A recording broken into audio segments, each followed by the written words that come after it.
But first, the Wokest sporting competition in the country, the AFL, has again tied itself in knots with its own harebrained policies, hypocrisy and moral posturing. You see, the AFL has decided it's not sticks and stones, it's hurdy words that can break bones. And fair enough, the league should have reasonable sanctions for those who utter anything that's racist or homophobic, but 4 and 5 week suspensions for a single word uttered during the heat of play? This is the same league that earlier this year declined to hand even a 1 week suspension to Willie Rioli after he threatened a player with violence after the match. After a media backlash, the serial offender ultimately sat out a single week, but we were told we had to wrap our arms around him. But no such sympathy for any player who regretfully says that taboo word that once meant a bundle of sticks. No, they are treated like criminals deserving of the sort of penalty you normally cop for a king hit.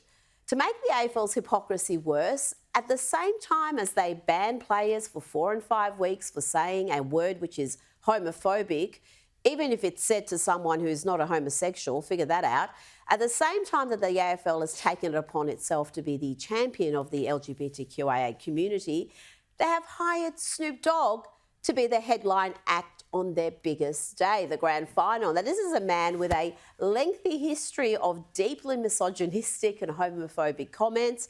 So while Adelaide's Izak Rankine cops a season-ending 5 week suspension earlier this week, reduced to 4 weeks for saying that taboo word, the AFL is paying a 7-figure sum to Snoop to perform at the grand final.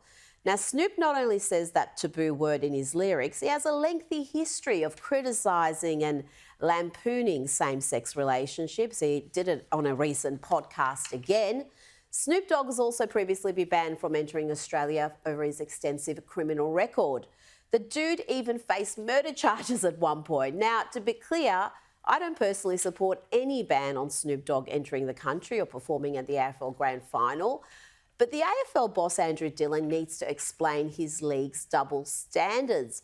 Why is a player using a homophobic term treated like a criminal deserving a lengthy ban, but a rapper who uses that same word is headlining the game's biggest day? Now, no one wants players uttering ugly words, whether they're racial, misogynistic or homophobic, but the penalties being handed down are frankly absurd, hugely disproportionate, and they make a mockery of the league. If they really want to be champions of the LGBTQIA community, then how can the AFL support the Sydney Swans, having Qatar as a sponsor? That's the airline owned by the Qatari government, where homosexuality is illegal and can even attract the death penalty. If you really take a stand against homophobia, then dump Qatar as the Swans' official airline partner. But as is always the case with the AFL, the moral preening is surface level only. Now, before I go, I want to bring to you some new footage of acting icon turned TDS adult lunatic Robert De Niro. This is a man who was once universally admired for his acting ability. Now, most of America looks at him as a pitiful joke, and it's entirely self-inflicted. Remember this performance last year outside a Manhattan courthouse? To destroy it. Donald Trump wants to destroy not only the city, but the country, and eventually he could destroy the world. But we vowed we would not allow terrorists. I owe this city a lot. And that's why it's so weird that Donald Trump is just across the street.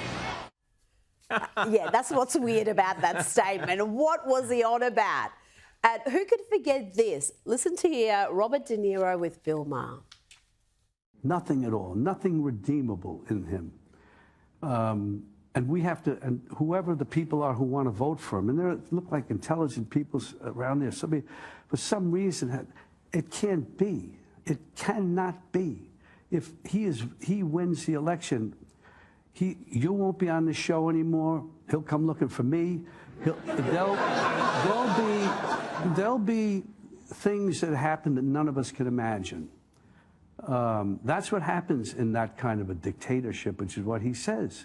let's believe him. Take him at his word. I did from the beginning. Yeah. I mean, I said from the very beginning. Yeah, and yet somehow Bill Maher is still on TV and Robert De Niro is still mouthing off incoherently about his Trump fever dreams. Listen to the utter baloney he spewed earlier this week.